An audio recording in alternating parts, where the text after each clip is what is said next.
जय श्री श्याम दोस्तों, आस्तिक कहानियों में आपका स्वागत है। आज हम आपको कथा बताएंगे शिव महापुराण में रुद्र संहिता के तृतीय खंड पार्वती खंड की, जिसमें हिमालय के स्थावर जंगम, द्विविध स्वरूप एवं दिव्य तत्व का वर्णन, मेना के साथ उनका विवाह तथा मेना आदि को पूर्व जन्म में प्राप्त हुए सनकादि के शाप एवं वरदान का कथन। अगर आपको ये कथा पसंद आए तो कृपया करके इसे लाइक कीजिए और शेयर कीजिए। ओम नमः शिवाय। नारद जी ने पूछा, ब्राह्मण, पिता के यज्ञ में अपने शरीर का परित्याग करके दक्ष कन्या जगदम्बा सती देवी किस प्रकार गिरिराज हिमालय की पुत्री हुई? किस तरह अत्यंत उग्र तपस्या करके उन्होंने पुनः शिव को ही पति रूप में प्राप्त किया? यह मेरा प्रश्न है। आप इस पर भली भांति और विशेष रूप से प्रकाश डालिए। ब्रह्मा जी ने कहा, मुने नारद, तुम पहले पार्वती के माता के जन्म, विवाह और अन्य भक्ति वर्धक पावन चरित्र सुनो। मुनिश्रेष्ठ, उत्तर दिशा में पर्वतों का राजा हिमवान नामक महान पर्वत है, जो महातेजस्वी और समृद्धिशाली है। उसके दो रूप प्रसिद्ध है, एक स्थावर और दूसरा जंगम। मैं संक्षेप से उसके सूक्ष्म यानी स्थावर स्वरूप का वर्णन करता हूँ। वह रमणीय पर्वत नाना प्रकार के रत्नों का आकर यानी कि खान है और पूर्व तथा पश्चिम समुद्र के भीतर प्रवेश करके इस तरह खड़ा है मानो भूमंडल को नापने के लिए कोई मानदंड हो। वह नाना प्रकार के वृक्षों से व्याप्त है और अनेक शिखरों के कारण विचित्र शोभा से संपन्न दिखाई देता है। सिंह, व्याघ्र आदि पशु सदा सुपूर्वक उसका सेवन करते हैं। हिम का तो वह भंडार ही है, इसलिए अत्यंत उग्र जान पड़ता है। भांति भांति के आश्चर्यजनक दृश्यों से उसकी विचित्र शोभा होती है। देवता, ऋषि, सिद्ध और मुनि उस पर्वत का आश्रय लेकर रहते हैं। भगवान शिव का वो बहुत ही प्रिय है, तपस्या करने का स्थान है। स्वरूप से ही वह अत्यंत पवित्र और महात्माओं को भी पावन करने वाला है। तपस्या में वह अत्यंत शीघ्र सिद्धि प्रदान करता है। अनेक प्रकार के धातुओं की खान और शुभ है। वह दिव्य शरीर धारण करके सर्वांग सुंदर रमणीय देवताओं के रूप में भी स्थित है।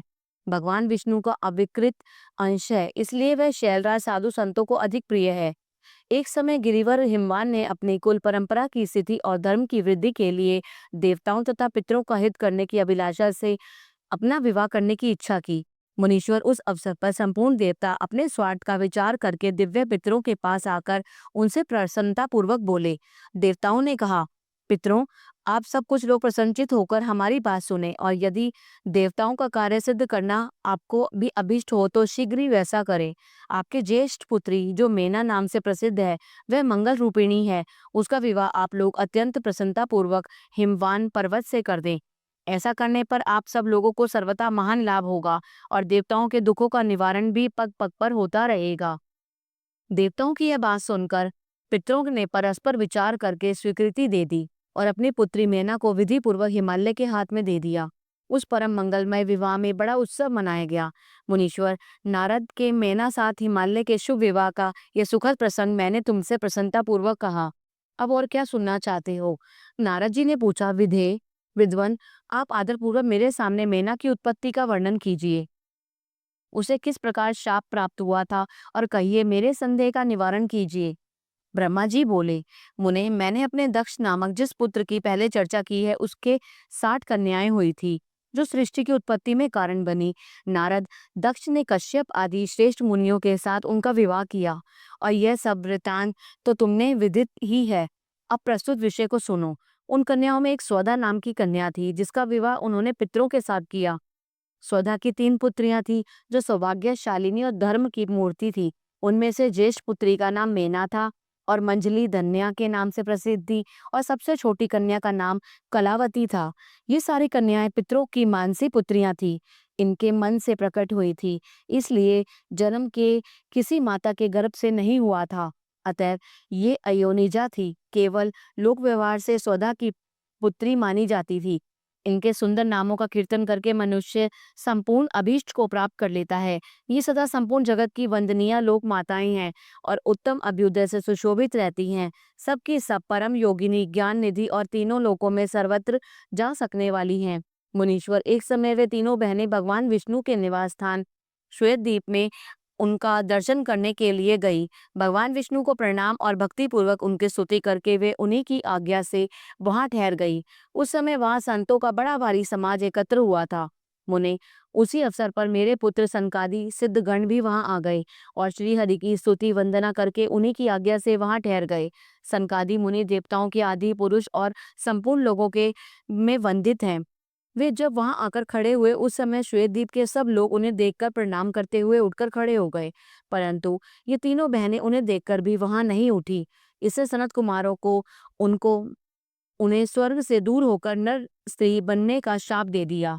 फिर उनके प्रार्थना करने पर वे प्रसन्न हो गए और बोले। सनत कुमार ने कहा, पितरों कि तीनों कन्याओं, तुम प्रसन्नचित होकर मेरी बात सुनो। यह तुम्हारे शोक का नाश करने वाली और सदा ही तुम्हें सुख देने वाली हैं। तुम में से जो ज्येष्ठ है वह भगवान विष्णु की अंशभूत हिमालय गिरी की पत्नी हो। उससे जो कन्या होगी वह पार्वती के नाम से विख्यात होगी। पितरों की दूसरी कन्या योगिनी या धन्या जो है वो राजा जनक की पत्नी होगी। उस कन्या के रूप में महालक्ष्मी अवतीर्ण होंगी जिसका नाम सीता होगा।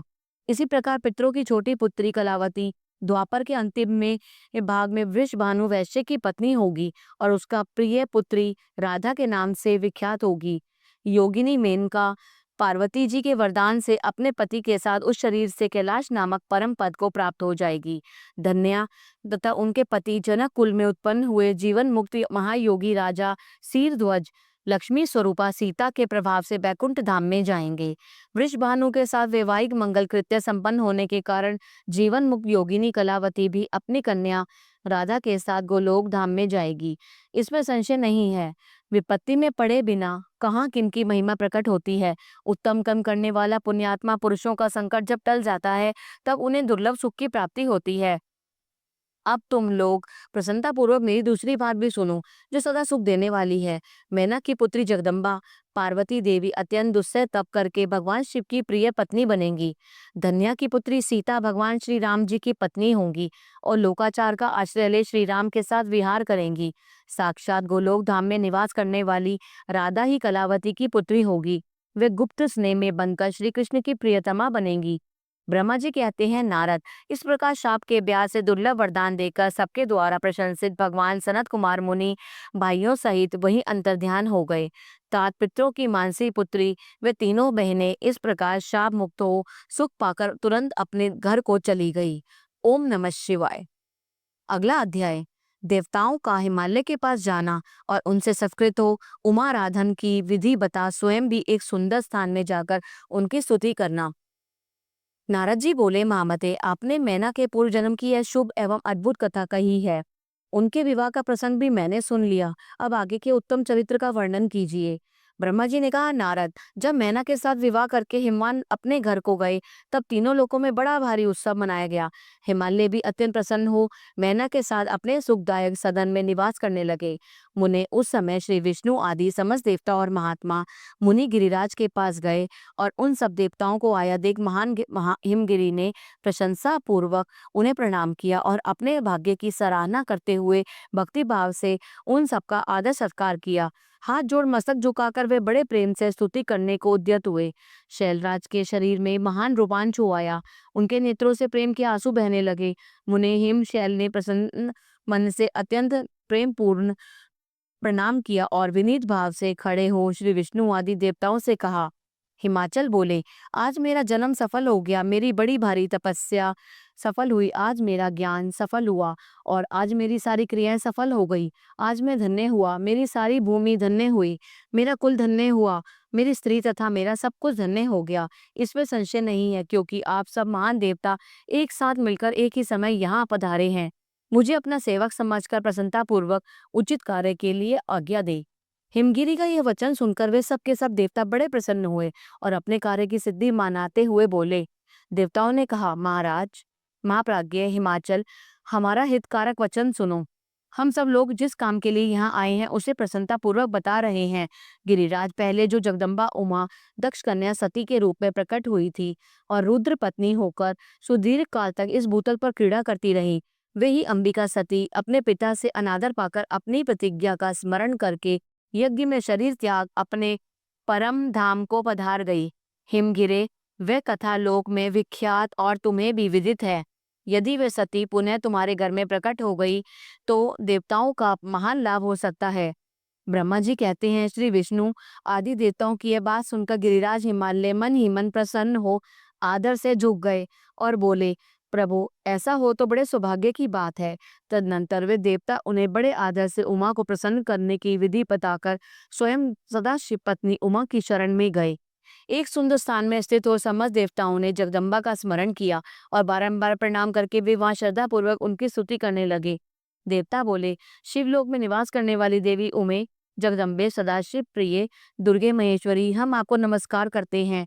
आप पावन शांत स्वरूप श्री शक्ति हैं, परम पावन पुष्टि हैं, अव्यक्त प्रकृति और महतत्व हैं। ये आपके ही रूप हैं। हम भक्ति पूर्वक आपको नमस्कार करते हैं। आप कल्याणमयी शिवा हैं, आपके हाथ भी कल्याणकारी हैं। आप शुद्ध, स्थूल, सूक्ष्म और सबका परम आश्रय हैं। अंतर विद्या और सुविद्या से अत्यंत प्रसन्न रहने वाली आप देवी को हम प्रणाम करते हैं। आप श्रद्धा हैं, आप धृति हैं, आप श्री हैं और आप ही सब में व्याप्त रहने वाली देवी हैं। आप ही सूर्य की किरणें और आप ही प्रपंच हैं और प्रकाशित करने वाली हैं। ब्रह्मांड रूप में शरीर और जगत के जीवों में रहकर जो ब्रह्मा से लेकर तृण पर्यंत संपूर्ण जगत की पुष्टि करती हैं, उन आदि देवी को हम नमस्कार करते हैं। आप ही वेद माता गायत्री हैं और आप ही सावित्री और सरस्वती हैं। आप ही संपूर्ण जगत के लिए वार्ता नामक वृत्ति और आप ही धर्म स्वरूपा वेद त्रयी हैं। आप ही संपूर्ण भूतों में निद्रा बनकर रहती हैं, उनकी शुद्धा और तृप्ति भी आप ही हैं।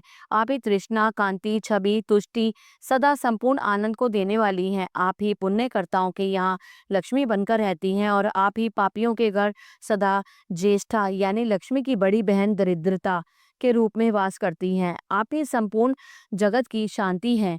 आप ही धारण करने वाली धात्री एवं प्राणों का पोषण करने वाली शक्ति हैं। आप ही पांचों भूतों के सार तत्व को प्रकट करने वाली तत्व स्वरूपा, आप ही नीतिज्ञों की नीति तथा व्यवसाय रूपिणी है। आप ही सामवेद की गीति हैं। आप ही ग्रंथि हैं और यजुर मंत्रों की आहुति हैं। ऋग्वेद की मात्रा तथा अथर्ववेद की परम गति भी आप ही हैं।